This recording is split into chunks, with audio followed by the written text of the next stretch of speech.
அன்பான குமரி மாந்திரிக ஜோதி நேயர்களை உங்கள் அனைவருக்கும் என் இனிய வணக்கத்தை தெரிவித்துக் கொள்கின்றேன்.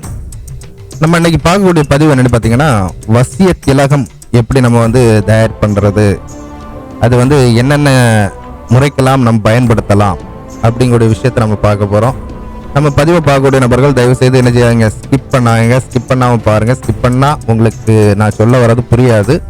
அதனால ஸ்கிப் பண்ணாமல் பாருங்க. நம்ம சேனலை சப்ஸ்கிரைப் பண்ணாத நபர்கள் கண்டிப்பாக சப்ஸ்கிரைப் பண்ணுங்க, லைக் பண்ணுங்க. உங்க ஃபேமிலி அண்ட் ஃப்ரெண்ட்ஸ் யாருக்காவது ஏதாவது ஒரு இஷ்யூனா நீங்க இந்த வீடியோலாம் ஷேர் பண்ணி விடுங்க. மேலும் நம்ம சேனல் நிறைய பதிவு இருக்கு, சேனலுக்குள்ள போய் பாருங்க. சரி, இந்த பதிவை பார்த்துடலாம். இது எதுக்கு நம்ம பயன்படுத்தலாம் அப்படின்னு பார்த்தீங்கன்னா, சில இடத்துல நம்ம போகும்போதே ஒரு மரியாதை இல்லாமலும் ஒரு வசீகர தன்மை இல்லாமலும் நிறைய விஷயங்களை நம்ம இழக்க நேரிடும். இப்போ கணவன் மனைவியா இருக்கட்டு, இல்ல தொழில் சாதனம் பண்ணக்கூடிய தொழில் இப்ப நடத்திட்டு இருக்காங்க அந்த நபரா இருக்கட்டு, தொழில் ரீதியாக இருந்தாலும் சரிதான், இல்ல குடும்ப ரீதியாக இருந்தாலும் சரிதான், ஒரு காரியம் பேச போறோம், இல்ல ஒரு இடத்துக்கு நம்ம போக போறோம், அப்ப நம்ம எல்லாரும் நமக்கு வசியமாவி நம்ம சொல்லக்கூடியதை கேட்கணும், இல்ல நம்ம சொல்லக்கூடியதை நடத்தணும். அப்படிப்பட்ட ஒரு காரியமா இருந்தனாலும் இதை பயன்படுத்திக்கலாம். அதே மாதிரி ஒரு கணவன் மனைவியிடையே தொடர்ந்து சண்டை வந்துட்டு இருக்குன்னா, இந்த திலகத்தை நீங்க நெத்தியில வைத்துக்கிட்டு நீங்க என்ன காரியம் சொல்றீங்களோ அந்த காரியம் கண்டிப்பாக நடக்கும். சரியா? நீங்க எது தொட்டாலும் அது துலங்குவதற்கான ஒரு அற்புதமான ஒரு திலகமா இது இருக்கும். மறக்காம இதை கரெக்டா ஃபாலோ பண்ணுங்க. உங்களுக்கு பக்காவான ரிசல்ட் கிடைக்கும். 100% ரிசல்ட் கிடைக்கக்கூடியது. இது பழைய ஏடு முறை. இன்னைக்கு நிறைய விஷயங்கள் மறைக்கப்பட்டு கொடுக்கப்பட்டுள்ளது. இது நம்ம தெளிவா சொல்றோம். இது என்னுடைய குரு கொடுத்த முறை. சரிங்களா? இதை நல்லா தெளிவா நீங்க கேட்டுடுங்க.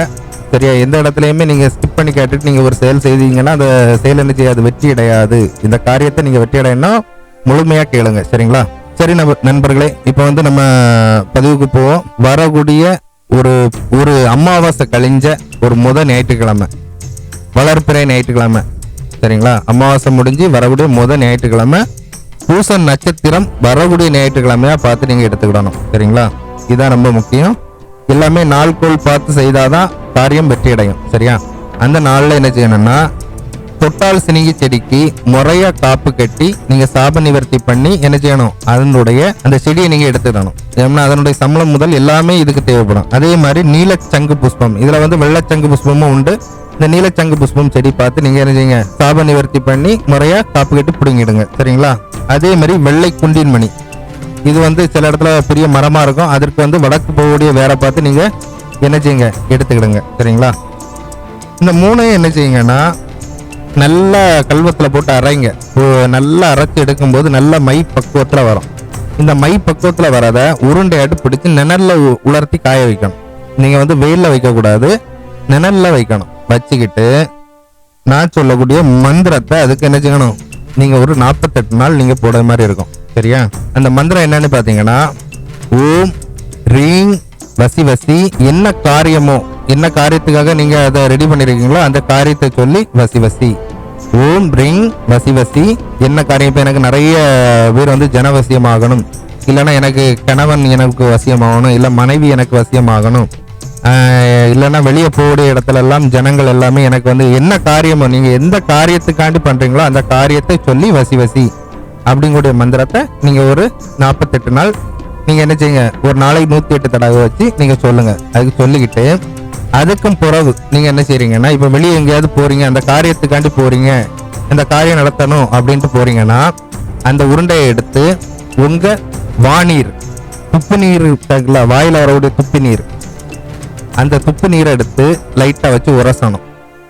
லைட்டா உரசி அந்த திலகத்தை நீங்க என்ன செய்யணும், எடுத்துக்கிட்டு அதுல நீங்க இந்த மந்திரத்தை ஒரு 8 வாட்டி சொல்லணும். ஓம் ரீங் வசி வசி, என்ன காரியமோ அது வசி வசி அப்படின்னு நீங்க ஒரு சொல்லிக்கிட்டு நீங்க என்ன செய்யுங்க, இதை நெத்தியில் திலகமாக இட்டு சென்றால் உங்களுக்கு அந்த என்ன காரியத்துக்காண்டி நீங்க வச்சிருக்கீங்களோ அந்த காரியம் 100% சக்சஸ் ஆகும். நீங்க நினைத்த காரியத்தை நினைத்த மாதிரி முடித்து விடலாம். ரொம்ப அற்புதமான முறை, பழைய காலத்து ஏடு முறை. சரிங்களா? பயன்படுத்தி பாருங்க, எல்லாரும் பயன்படுத்தலாம். இன்னார் தான் பயன்படுத்தணும் அப்படின்னு எல்லாம் கிடையாது. எல்லாரும் பயன்படுத்தலாம். ரொம்ப அற்புதமான முறை நண்பர்களை, பயன்படுத்தி பாருங்க. மிக்க நன்றி. நம்ம சேனலை மறக்காம சப்ஸ்கிரைப் பண்ணுங்க, லைக் பண்ணுங்க, ஷேர் பண்ணுங்க. வேற ஏதாவது டவுட் இருந்ததுன்னா கமெண்ட்ல தெரிவிங்க, இல்லைன்னா வாட்ஸ்அப் நம்பருக்கு நீங்க வந்து கூப்பிடுங்க. சரிங்களா? மிக்க நன்றி.